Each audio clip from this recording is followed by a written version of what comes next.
ನಮಸ್ಕಾರ ಸ್ನೇಹಿತರೆ, ನಾನು ನಿಮ್ಮ doctor Deepa Ranishekhar, transform life ಪ್ರೋಗ್ರಾಮ್ಸಿಂದ ಲವ್, ಲೈಟ್ ಆ್ಯಂಡ್ ಗ್ರ್ಯಾಟಿಟ್ಯೂಡ್. ನಾನು ಇಲ್ಲಿವರೆಗೂ ನಿಮಗೆ ಸುಮಾರು ವಿಷಯಗಳನ್ನು ಹೇಳಿದ್ದೀನಿ. ಅಂದರೆ ಪರ್ಸಲ್ಲಿ ಏನು ಇಟ್ಕೋಬೇಕು ನಿಮಗೆ ಅದೃಷ್ಟ ಬರೋದಕ್ಕೆ ಅಂತ ಹೇಳಿ. ಈ ವಿಡಿಯೋನಲ್ಲಿ ಏನು ಇಟ್ಕೋಬಾರ್ದು, ಇಟ್ಕೊಂಡಾಗ ನಿಮಗೆ ಆ ಒಂದು ಅದೃಷ್ಟ ಕುಲಾಯಿಸೋದಕ್ಕೆ ಅದು ಬಿಡೋದಿಲ್ಲ ಅನ್ನೋದನ್ನು ಹೇಳ್ತೀನಿ.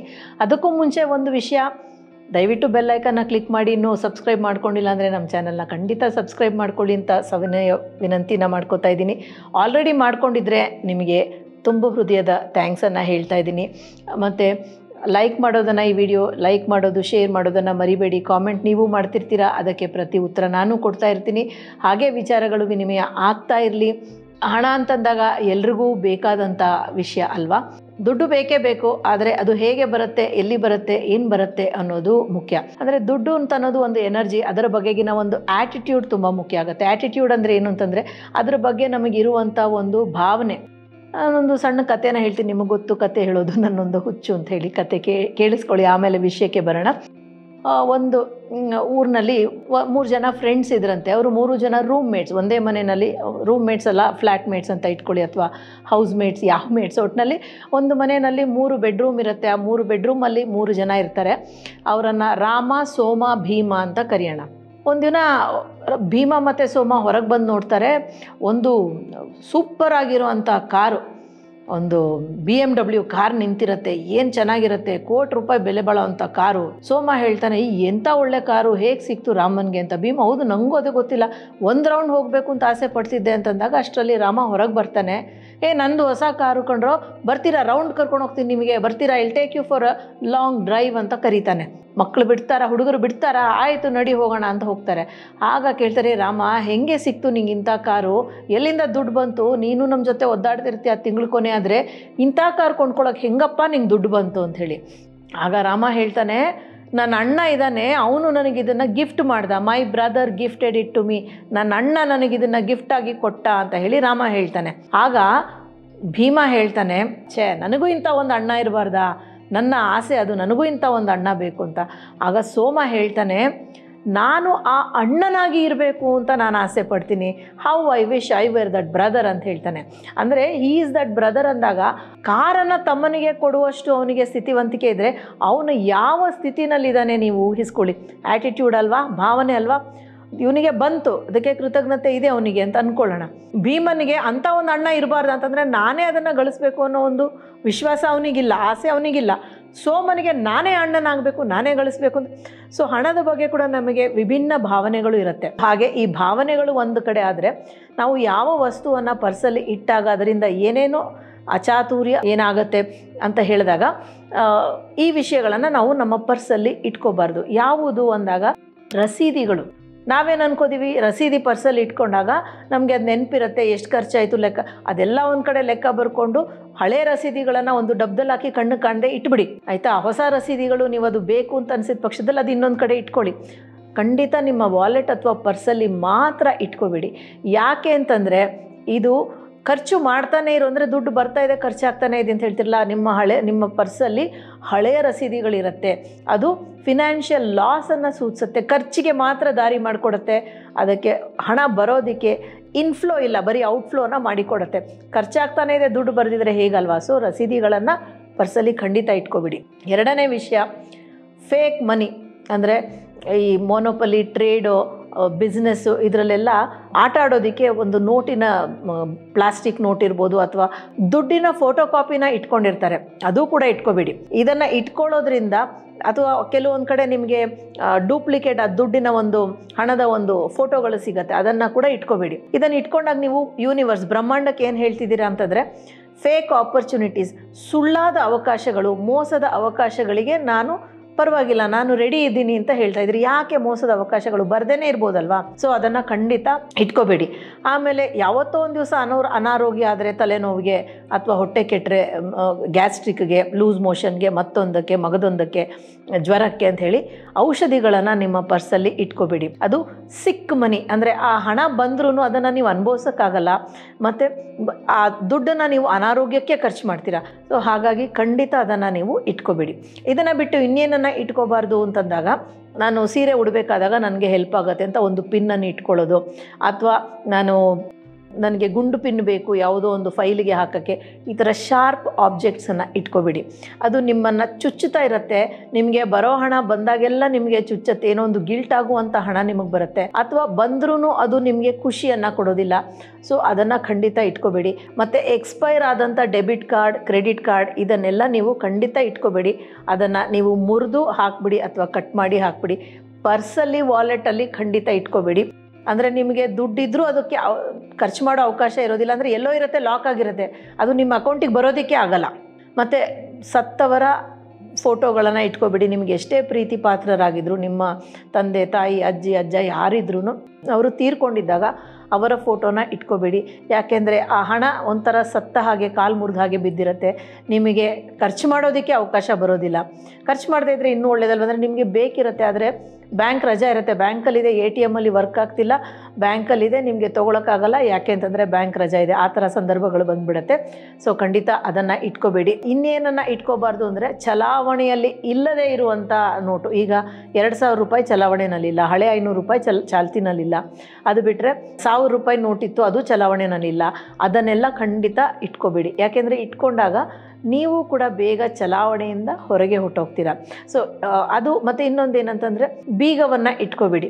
ಆಗ ನಿಮ್ಮ ಒಂದು ಹಣ ಇರತ್ತಲ್ಲ, ಅದು ಹೊರಗೆ ಹೋಗೋದಕ್ಕೆ ಅವಕಾಶವನ್ನು ಹುಡುಕತ್ತಂತೆ, ನಿಮ್ಮ ಒಂದು ಕೈಯಿಂದ ಹೊರಗೆ ಹೋಗೋದಕ್ಕೆ ಅವಕಾಶವನ್ನು ಹುಡುಕತ್ತಂತೆ. ಸೊ ನೀವು ಪರ್ಸಲ್ಲಿ ಬೀಗವನ್ನು ಇಟ್ಕೊಳ್ಳೇಬೇಕಾದ ಸಂದರ್ಭದಲ್ಲಿ ಆ ಬೀಗವನ್ನು ಹಣದ ಜೊತೆ ಇಡಬೇಡಿ. ಅದಕ್ಕೆ ಅಂತ ಒಂದು ಸಪ್ರೇಟ್ ಪೌಚ್, ಒಂದು ಸಪ್ರೇಟ್ ಕಂಪಾರ್ಟ್ಮೆಂಟಲ್ಲಿ ಇಡಿ. ಇದಿಷ್ಟು ನೀವು ಹಣ ಏನನ್ನು ಇಟ್ಕೋಬಾರ್ದು ಅಂತ ಗಮನಿಸಬೇಕಾದಂಥ ವಿಷಯ. ಏನು ಇಟ್ಕೋಬೇಕು ಅನ್ನೋದಕ್ಕೆ ಸುಮಾರು ವಿಡಿಯೋಗಳನ್ನು ನಾನು ಈಗಾಗಲೇ ಕೊಟ್ಟಿದ್ದೀನಿ.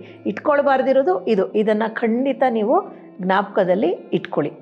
ಪರ್ಸಲ್ಲಿ, ವಾಲೆಟಲ್ಲಿ ಏನನ್ನು ಇಟ್ಕೋಬಾರ್ದು ಅಂತ ಹೇಳಿದೆ. ನೀವು ಇಟ್ಕೊಳ್ಳೋ ಪರ್ಸಿನ ಬಣ್ಣದಲ್ಲಿ ಏನೇನು ಅರ್ಥಗಳು ಬರುತ್ತೆ ಅಂತ ನೋಡೋಣ. ಗ್ರೇ ಕಲರ್ ಪರ್ಸು ಒಂಥರ ಸೋಬರ್ ಆಗಿರುತ್ತೆ, ನೋಡೋಕ್ಕೆ ಚೆನ್ನಾಗಿರುತ್ತೆ, ಸೊಫಿಸ್ಟಿಕೇಟೆಡ್ ಆಗಿರುತ್ತೆ ಅಂತ ನೀವು ಅನ್ಕೋಬೋದು.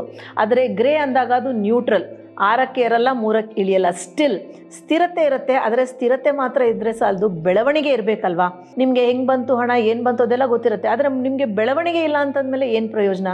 ಸೊ ಹೆಚ್ಚು ಕಮ್ಮಿ ನೀವು ಗ್ರೇ ಪರ್ಸನ್ನು ಬಳಸಬೇಡಿ. ಮತ್ತು ಬ್ಲೂ ಅಂದಾಗ ನೀಲ ಬಣ್ಣಕ್ಕೆ ಶಾಂತಿ, ಪೀಸ್ ಇರುತ್ತೆ, ಹೋಪ್, ಒಂದು ನಂಬಿಕೆ ಇರುತ್ತೆ, ಮತ್ತು ಒಂದು ಹೀಲಿಂಗ್, ಒಂದು ಅದನ್ನು ಮುದಗೊಳಿಸುವಂಥ ಒಂದು ಭಾವನೆ ಇರುತ್ತೆ. ಪೇಷನ್ಸ್, ತಾಳ್ಮೆ ಇರುತ್ತೆ. ನೀವು ತಾಳ್ಮೆಯನ್ನು ಕಾಯ್ತಾನೆ ಇರ್ತೀರ, ಹಣನೇ ಬರಲ್ಲ ಅಂದರೆ ಏನು ಪ್ರಯೋಜನ. ಮತ್ತು ಇದು ನೀರಿನ ಬಣ್ಣ ಅಲ್ವಾ, ನೀಲಿ ಬಣ್ಣ ನೀರಿನ ಬಣ್ಣ. ಸೊ ಅದು ಹಾಗೇ ಹರಿದು ಹೋಗ್ತಾ ಇರುತ್ತೆ, ನಿಮಗೆ ನಿಲ್ಲೋದೇ ಇಲ್ಲ. ಹಣ ಬರುತ್ತೆ ಆದರೆ ನಿಲ್ಲೋದೇ ಇಲ್ಲ ಅಂದಾಗ ಬ್ಲೂ ಕಲರ್ ಪರ್ಸು ಅಥವಾ ಬ್ಲೂ ಕಲರ್ ಕ್ಯಾಶ್ ಬಾಕ್ಸ್ ಇದೆಯಾ ಗಮನಿಸಿ. ಮತ್ತು ಬ್ಲ್ಯಾಕ್ ಅಂದಾಗ ಪ್ರೊಟೆಕ್ಷನ್, ನಿಮ್ಮ ಹಣ ಎಲ್ಲೂ ಕಳೆದೋಗೋದಿಲ್ಲ, ಆದರೆ ಸೈಲೆಂಟಾಗಿ ಅಲ್ಲೇ ಇರುತ್ತೆ, ಅದು ಖರ್ಚಿಗೂ ಬರೋದಿಲ್ಲ, ಯಾವಾಗಲೂ ಅಲ್ಲೇ ಇರುತ್ತೆ. ಏನು ಪ್ರಯೋಜನ, ಅದು ಖರ್ಚಿಗೆ ಬರಬೇಕಲ್ವಾ. ಅಲ್ಲೇ ಇದ್ದರೆ ನಿಮಗೆ ಅನುಭವಿಸೋದಕ್ಕೆ ಅವಕಾಶ ಇಲ್ಲ ಅಂತ ಆಗುತ್ತಲ್ವ. ಸೊ ಯಾವ ಬಣ್ಣ ಓಕೆ ಅಂತಂದಾಗ ಬ್ರೌನ್ ಪರ್ಸ್, ಅಂದರೆ ಆಲ್ ಅರ್ತ್ ಕಲರ್ಸ್, ಭೂಮಿಯ ಬಣ್ಣದ ಪರ್ಸುಗಳು ಒಂದು ಹಂತಕ್ಕೆ ಒಳ್ಳೆಯದು ಅಂತ ಹೇಳ್ಬೋದು. ಬ್ರೌನ್ ಅಂದಾಗ ಅದು ಸ್ಥಿರತೆಯನ್ನು ಕೊಡುತ್ತೆ, ಗ್ರೌಂಡೆಡ್, ಅಂದರೆ ಅಹಂಕಾರ ಬರೋದಿಲ್ಲ, ಸ್ಟೆಬಿಲಿಟಿ ಇರುತ್ತೆ, ಲಾಸ್ ಆಗೋದಿಲ್ಲ. ಸೊ ಬ್ರೌನ್ ಕಲರ್ ಪರ್ಸನ್ನು ನೀವು ಇಟ್ಕೋಬೋದು. ತುಂಬ ಲಾಸ್ ಆಗ್ತಿದ್ದಾಗ ಬ್ರೌನ್ ಕಲರ್ ಪರ್ಸನ್ನು ಇಟ್ಕೊಳ್ಳಿ. ರೆಡ್ ಅಂತಂದಾಗ ಪ್ರೀತಿ, ಆ ಹಣ ನಿಮಗೆ ಪ್ರೀತಿಯನ್ನು ತಂದು ಕೊಡುತ್ತೆ.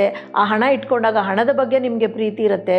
ಆ ನಿಮ್ಮ ಪ್ರೀತಿಯ ಒಂದು ವಿಷಯಗಳನ್ನು ಮಾಡೋದಕ್ಕೆ, ನಿಮಗೆ ಕಾರ್ ತೊಗೊಳಕ್ಕೆ ಇಷ್ಟನಾ, ಅಥವಾ ಒಂದು ಊರಿಗೆ ಹೋಗೋದಕ್ಕೆ ಇಷ್ಟನಾ, ಅಥವಾ ಯಾರೋ ಒಬ್ಬರಿಗೆ ಗಿಫ್ಟ್ ಕೊಡೋದಕ್ಕೆ, ನಿಮ್ಮ ಪ್ರೀತಿ ಇರುವಂಥ ವಿಷಯಗಳನ್ನು ಮಾಡೋದಕ್ಕೆ ಕೆಂಪು ಬಣ್ಣದ ಪರ್ಸಿದ್ದಾಗ ಆ ಹಣ ಬಳಕೆಗೆ ಬರುತ್ತೆ. ಮತ್ತು ನಿಮ್ಗೆ ಯಾವ ವಿಷಯದ ಬಗ್ಗೆ ಆಸಕ್ತಿ ಇರುತ್ತೋ ಅದನ್ನು ಮಾಡೋದಕ್ಕೆ ಕೂಡ ಖುಷಿಯಾಗತ್ತೆ. ಗ್ರೀನ್ ಕಲರ್ ಅಂದಾಗ ಪ್ರಾಸ್ಪೆರಿಟಿ, ಅಬಂಡೆನ್ಸ್, ಅಂದರೆ ಅಭಿವೃದ್ಧಿ. ಗ್ರೀನ್ ಅಂದರೆ ನೇಚರ್ ಅಲ್ವಾ, ಪ್ರಕೃತಿ ಯಾವಾಗಲೂ ಯಥೇಚ್ಛವಾಗೇ ಇರ್ತಾಳೆ. ಹಾಗೆ ನಿಮ್ಮ ಪರ್ಸು ಕೂಡ ಯಥೇಚ್ಛವಾಗೇ ಇರುತ್ತೆ. ನಿಮಗೆ ಸ್ಥಿರತೆಯೂ ಬೇಕು, ಯಥೇಚ್ಛನೂ ಬೇಕು ಅಂತಂದಾಗ ಬ್ರೌನ್ ಮೇಲೆ ಸ್ವಲ್ಪ ಗ್ರೀನ್ ಡಿಸೈನ್ ಇರುವಂಥ ಪರ್ಸನ್ನ ತೊಗೊಳ್ಳಿ, ಗ್ರೀನ್ ಮೇಲೆ ಬ್ರೌನ್ ಪಟ್ಟಿ ಇರುವಂಥ ಪರ್ಸನ್ನ. ಹಾಗೆ ನೀವು ಕಾಂಬಿನೇಷನಲ್ಲಿ ತೊಗೋಬೋದು, ಮೇಡ್ ಟು ಆರ್ಡರ್ ಮಾಡ್ಬೋದು. ಸೊ ಇದು ನಿಮಗೆ ಅಭಿವೃದ್ಧಿಯನ್ನು ತಂದು ಕೊಡುತ್ತೆ. ಮತ್ತು ಆರೆಂಜ್ ಕಲರ್ ಅಂತಂದಾಗ ಇದು ಒಂಥರ ಮ್ಯಾಗ್ನೆಟ್ ಥರ, ನಿಮಗೆ ಹೆಚ್ಚು ಹೆಚ್ಚು ಹಣವನ್ನು ಗಳಿಸೋಕ್ಕೆ ಕೊಡುತ್ತೆ. ಮತ್ತು ನನಗೆ ಇಷ್ಟು ಹಣ ಇಂಥದ್ದಕ್ಕೆ ಬೇಕು ಅಂದಾಗ ಅದನ್ನು ಮ್ಯಾನಿಫೆಸ್ಟ್ ಮಾಡ್ಕೊಳ್ಳೋದಕ್ಕೆ ಅದು ಹೆಲ್ಪ್ ಮಾಡುತ್ತೆ. ತುಂಬ ಶಕ್ತಿ ಇರುತ್ತೆ, ತುಂಬ ವೈಟಲ್, ಅಂದರೆ ಲವಲವಿಕೆ ಜಾಸ್ತಿ ಇರುತ್ತೆ. ಆ ಹಣ ಅಷ್ಟೇ ಖುಷಿಯಿಂದ ಬರುತ್ತೆ, ಖರ್ಚು ಮಾಡೋಕ್ಕೆ ಅಷ್ಟೇ ಖುಷಿ ಇರುತ್ತೆ, ಸಂತೋಷದ ವಿಷಯಗಳಿಗೆ ನೀವು ಖರ್ಚು ಮಾಡ್ತೀರಾ. ಮತ್ತು ಹಳದಿ, ಯೆಲ್ಲೋ ಕಲರ್ ಪರ್ಸ್ ಅಂತಂದಾಗ ಕ್ರಿಯೇಟಿವಿಟಿ, ಸೃಜನಶೀಲತೆ ಇರುತ್ತೆ, ಅದರಿಂದ ತುಂಬ ವಿಷಯ ನೀವು ಕಲಿತೀರಾ, ಮತ್ತು ನಿಮಗೆ ಸುಮಾರು ವಿಷಯಗಳನ್ನು ಅದು ತಂದು ಕೊಡುತ್ತೆ. ಮತ್ತು ಪರ್ಪಲ್ ಅಥವಾ ವೈಲೆಟ್ ನೇರಳೆ ಬಣ್ಣ ಅಂತಂದಾಗ ನಿಮಗೆ ಇಂಟ್ಯೂಷನ್, ಇಲ್ಲಿ ಹಣ ಹಾಕಿದ್ರೆ ನನಗೆ ಬರುತ್ತೆ, ಇಲ್ಲಿ ಹಣ ಹಾಕಿದ್ರೆ ಲಾಸ್ ಆಗುತ್ತೆ, ಆ ಒಂದು ಜ್ಞಾನ ನಿಮಗೆ ಹಣದ ವಿಷಯಕ್ಕೆ ಬರುತ್ತೆ. ಮತ್ತು ನಿಮಗೆ ಒಂದು ತಿಳುವಳಿಕೆ ಇರುತ್ತೆ, ಓಕೆ ಇಂಥ ವಿಷಯಗಳಿಗೆ ನಾನು ದುಡ್ಡನ್ನು ಹಾಕಬಾರ್ದು ಅನ್ನೋ ಒಂದು ತಿಳುವಳಿಕೆ ಇರುತ್ತೆ. ಮತ್ತು ಕನೆಕ್ಷನನ್ನು ಏರ್ಪಡಿಸಿ ಕೊಡುತ್ತೆ. ನನಗೆ ಅವ್ರದ್ದೊಂದು ಸ್ವಲ್ಪ ಇಂಟ್ರೊಡ್ಯೂಸ್ ಮಾಡಿಕೊಡು, ನನ್ನ ಬಿಸ್ನೆಸ್ಸಿಗೆ ಹೆಲ್ಪ್ ಆಗುತ್ತೆ ಅಂತ ಹೇಳ್ಬೇಕಾದ್ರೆ ಅಂಥ ಒಂದು ಕನೆಕ್ಷನ್ಸ್ ನಿಮಗೆ ಚೆನ್ನಾಗಿ ಬೆಳಿಲಿಕ್ಕೆ ಅವಕಾಶ ಆಗುತ್ತೆ. ಸಿಲ್ವರ್ ಕಲರ್, ಬೆಳ್ಳಿಯ ಬಣ್ಣದ ಒಂದು ಪರ್ಸ್ ಅಂತಂದಾಗ ನಿಮಗೆ ನ್ಯೂ ಬಿಗಿನಿಂಗ್ಸ್, ಹೊಸ ಆರಂಭಗಳು ಮತ್ತು ಒಂದು ಶುದ್ಧತ್ವ ಇರುತ್ತೆ. ನಿಮಗೆ ಬರೋ ಹಣ ಎಲ್ಲ ನಿಮಗೆ ಒಳ್ಳೆ ರೀತಿಯಿಂದನೇ ಬರುತ್ತೆ, ಯಾವುದೇ ನೀವು ಯೋಚನೆ ಮಾಡಬೇಕಾಗಿರೋದಿಲ್ಲ. ಮತ್ತು ನಿಮಗೆ ಒಂದು ಓಪನ್ನೆಸ್ ಇರುತ್ತೆ, ಖುಷಿ ಇರುತ್ತೆ. ಮತ್ತು ಬಿಳಿ ಬಣ್ಣದ ಪರ್ಸು ಅಂತಂದಾಗ ಮತ್ತು ಇದು ಕೂಡ ನಿಮಗೆ ನ್ಯೂ ಬಿಗಿನಿಂಗ್ಸನ್ನು ಕೊಡುತ್ತೆ. ಯಾಕೆಂದರೆ ಸಿಲ್ವರ್ ಮತ್ತು ಬಿಳಿ ಸ್ವಲ್ಪ ಹೆಚ್ಚು ಕಮ್ಮಿ ಒಂದೇ ಅಲ್ವಾ. ಮತ್ತು ನಿಮಗೆ ಇದು ಕೂಡ ಪ್ಯೂರಿಟಿಯನ್ನು ಸೂಚಿಸುತ್ತೆ, ಶುದ್ಧತ್ವ ಮತ್ತು ಇಮ್ಯಾಜಿನೇಷನ್. ನೀವು ಏನೇನು ಕಲ್ಪನೆಯನ್ನು ಮಾಡ್ಕೋತೀರೋ ಅದೆಲ್ಲ ಆಗುತ್ತೆ. ಹಾಗಂತೇಳಿ ಏನು ಕಲ್ಪನೆ ಮಾಡಿಕೊಂಡ್ರು ಅಂದಾಗ ಹುಚ್ಚಂಪಟ್ಟೆ ಏನೇನೋ ಮಾಡ್ಕೊಳ್ಳೋಕ್ಕಾಗಲ್ಲ. ಏನು ಹೇಳ್ತಾರೆ, ನೈತಿಕತೆಯ ಚೌಕಟ್ಟು, ರಿಯಲಿಸಮ್ ಚೌಕಟ್ಟಲ್ಲಿ ಏನು ಬರುತ್ತೆ, ನೈಜವಾಗಿ ಆಗುವಂಥ ವಿಷಯ ಅದೆಲ್ಲ ನಿಮಗೆ ಆಗ್ತಾ ಬರುತ್ತೆ. ಪಿಂಕ್ ಕಲರ್ ಅಂದಾಗ ಪ್ರೀತಿ ಮತ್ತು ಒಂದು ಸಕಾರಾತ್ಮಕತೆ, ನಂಬಿಕೆ, ಸ್ನೇಹ ಇದೆಲ್ಲದಕ್ಕೂ ಒತ್ತನ್ನು ಕೊಡುತ್ತೆ. ಆ ಹಣದಿಂದ ನೀವು ತುಂಬ ಪ್ರೀತಿಯನ್ನು ಅದರ ದುಡ್ಡು ಕೊಟ್ಟು ಪ್ರೀತಿ ತೊಗೊಳ್ಳೋದು ಅಂತಲ್ಲ, ಆ ಪ್ರೀತಿ ನೀವು ನಿಮ್ಮ ಪ್ರೀತಿ ಈಗ ನಿಮ್ಮ ತಾಯಿಗೆ ಉಡುಗೊರೆ ಕೊಡೋದಕ್ಕೆ ಮಹಿಳೆಯ ಅಂತಾರಾಷ್ಟ್ರೀಯ ಮಹಿಳಾ ದಿನಾಚರಣೆ ದಿವಸ ಎಷ್ಟು ಜನ ನಿಮ್ಮ ತಾಯಂದರಿಗೆ ಏನನ್ನು ಕೊಟ್ರಿ, ಪ್ರಥಮ ಮಹಿಳೆ ಆಕೆ ನಿಮ್ಮ ಜೀವನದಲ್ಲಿ, ಅಥವಾ ನಿಮ್ಮ ಅಕ್ಕ ತಂಗಿರಿಗೆ ಏನನ್ನು ಕೊಟ್ರಿ, ನಿಮ್ಮ ಸ್ನೇಹಿತರಿಗೆ ಏನನ್ನು ಕೊಟ್ರಿ, ಅದಕ್ಕೆಲ್ಲ ಈ ಪಿಂಕ್ ಪರ್ಸ್ ಇದ್ದಾಗ ಅದು ತುಂಬ ಚೆನ್ನಾಗಿ ನಿಮಗೆ ಅನುಮೋದವನ್ನು ನೀಡುತ್ತೆ, ಸಪೋರ್ಟ್ ಮಾಡುತ್ತೆ. ಮತ್ತು ಗೋಲ್ಡ್ ಅಂದಾಗ ಸಕ್ಸಸ್, ಯಶಸ್ಸನ್ನು ಕೊಡುತ್ತೆ ಮತ್ತು ನಿಮಗೆ ತುಂಬ ಧೈರ್ಯವನ್ನು ಕೊಡುತ್ತೆ. ಚಿನ್ನದ ಬಣ್ಣದ ಪರ್ಸು. ಸೊ ಇದಿಷ್ಟು ನೀವು ಯಾವ ಬಣ್ಣವನ್ನು ಇಟ್ಕೊಂಡಾಗ ನಿಮ್ಮ ಜೀವನ ಹೇಗಿರುತ್ತೆ ಅನ್ನೋದು, ನಿಮಗೆ ಯಾವ ವಿಷಯ ಬೇಕಿದೆಯೋ ಅದರ ಒಂದು ಕಾಂಬಿನೇಷನ್ ಎಲ್ಲ ಕೂಡ ನೀವು ಮಾಡ್ಬೋದು. ಸುಮಾರು ಬಣ್ಣಗಳ ಕಾಂಬಿನೇಷನ್ ಕೂಡ ನೀವು ಮಾಡ್ಬೋದು. ಅಂದರೆ ಈ ಪ್ರಿಂಟೆಡ್ ಪರ್ಸ್ ಥರ ಬರುತ್ತಲ್ವ, ಅದನ್ನು ಕೂಡ ಮಾಡ್ಬೋದು. ಆದರೆ ನೀವು ಮೇಲ್ಗಡೆ ಮಾತ್ರ ನೋಡಬೇಡಿ, ಪರ್ಸಿನ ಒಳಗಡೆ ಪದರಗಳು ಯಾವ ಬಣ್ಣ ಅಂತ ಕೂಡ ನೋಡಿ ನಿಮಗೆ ಸಂಪತ್ತು, ಸದಾ ಐಶ್ವರ್ಯ ನಿಮ್ಮ ಪರ್ಸಿನಲ್ಲಿ, ನಿಮ್ಮ ಜೀವನದಲ್ಲಿ, ಮನಸ್ಸಿನಲ್ಲಿ ತುಂಬಿ ತುಳುಕ್ತಾ ಇರಲಿ ಅಂತ ಹೇಳ್ತಾ ಬೀಳ್ಕೊಡುಗೆಯನ್ನು ಬಯಸ್ತಾ ಇದ್ದೀನಿ. ನಮಸ್ಕಾರ. ನಾನು ನಿಮ್ಮ doctor Deepa Rani Shekhar, transform life ಪ್ರೋಗ್ರಾಮ್ಸಿಂದ ಲವ್, ಲೈಟ್ ಆ್ಯಂಡ್ ಗ್ರ್ಯಾಟಿಟ್ಯೂಡ್.